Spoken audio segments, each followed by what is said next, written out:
Ça, c'est la monographie. Ça, c'est la monographie. Que M. Chauvelin donc, a réalisé avec, à l'époque, Nadia. Bolt et Gorbatchev. L'Académie moderne et le purisme, là, c'est là qu'elle commence à enseigner avec Fernand Léger. Mais, tiens, voilà. Alors, on refait la phrase. Cours d'art théâtral et scénographie. Il y a même une photo d'Aelita dans ses cours, vous voyez. Paris, 1925, exposition des arts décoratifs et des histoires modernes. Je ne sais pas s'il y a un catalogue de ça.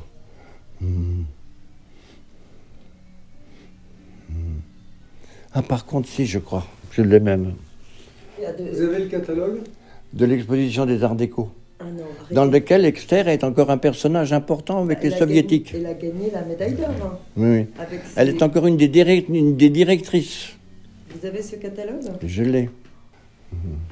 Bon, je vais essayer de monter 2 étages doucement. Vous voulez de l'aide? Non, non, ça va. Essayez de vous trouver ça. Je vais chercher ça. Non. Catalogue d'exposition, sélection. Alors, à mon avis, à chaque post-it, il y a un truc sur Exter. C'est extraordinaire. Il est un peu en miettes, mais bon. Il y a peut-être des choses de l'Aelita qu'elle a exposées là. Faut vérifier.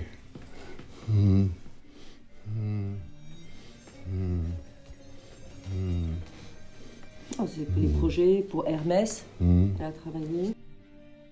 J'avais trouvé dans un article que Exter donc, avait gagné la médaille d'or aux Arts Déco pour les projets de ce film. Ah, regarde. C'est section du cinéma.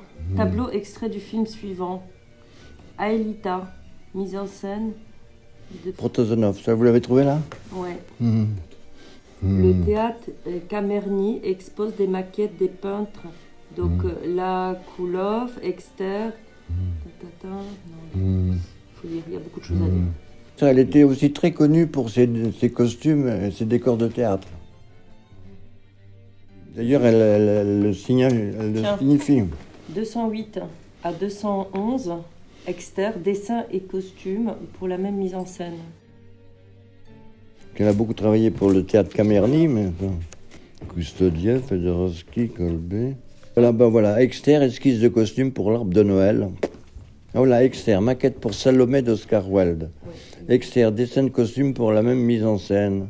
Ben voilà, voilà Exter. 3 dessins de costume pour la Dame invisible de Calderon. Exter, esquisse de décor pour la même pièce. 3 dessins pour la mise en scène cinématographique d'Aelita. Waouh, trouvé. Alors ça, les dessins, c'est ça. Construction théâtrale pour un mime au drame espagnol, construction théâtrale. Ça, c'était la section, l'exposition de 25, dans la section URSS. Donc de 301 à 303, 3 dessins pour la mise en scène cinématographique d'Aelita, d'après le roman de Tolstoï 1924, à l'exposition de 1925, à l'exposition des arts décoratifs. Des arts décoratifs. Moi, j'en ai jamais vu d'autres. Hein.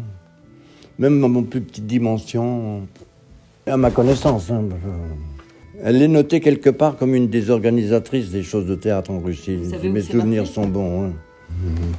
Besline, Zerenberg, Exter maquette, Anita. Voilà, 3 dessins. Galerie de l'Esplanade des Invalides. Globe ouvrier. Ah voilà, encore un truc. Décoration et installation de la direction administration du secteur commercial. Torgerstor, je ne sais pas ce que ça veut dire. Décoration et installation par Alexandra Exter. Ce qui veut dire qu'en 25, malgré le fait qu'elle soit restée en Europe après 24, après l'exposition de Venise, donc elle n'est pas retournée en URSS, mais elle n'est pas fâchée avec l'URSS. La bourse de Moscou, Tatlin gelée, ce truc-là. Ça appartenait aussi à Exter. J'ai des belles porcelaines comme ça aussi.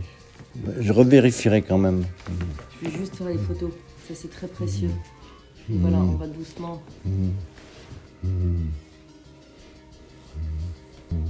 Elle était encore directrice de la section du théâtre. D'accord. Donc elle n'était pas fâchée avec les soviétiques encore. C'est elle qui va dessiner les costumes de l'Armée rouge. Qui vont être réalisés? Oui, oui. Je sais pas où on avait découvert ça. Elle était très copine avec Luna Charsky, Sterenberg, artiste peintre. Ils sont tous là, évidemment, les peintres. Hein, ça.